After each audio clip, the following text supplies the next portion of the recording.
আমার অসহায় মানুষদের খাওয়ানো হয়ে গেল। এবার এই খাবার বিস্কুট, এটা আমি এটাই খাই।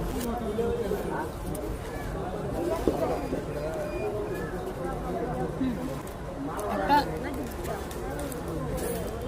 এই ভিডিওটা করা একটা বিষয়ের জন্য, সেটা হচ্ছে যে আজকে একজন ছিলেন, উনি শুয়েছিলেন। আমি বললাম যে আন্টি আপনি খাবার খাবেন না? তা আমাকে জিজ্ঞাসা করছে আপনি হিন্দু না মুসলিম? আমি বললাম আমি মুসলিম। বলছে না আমি খাবার খাবো না। খাবার খাইনি সে। খারাপ লাগলো শুনে কথাটা, যেহেতু আমি আজকে এমনিতেও আমি মুসলিম হলেও কি আমি খাবার সেরকমভাবে বানাই।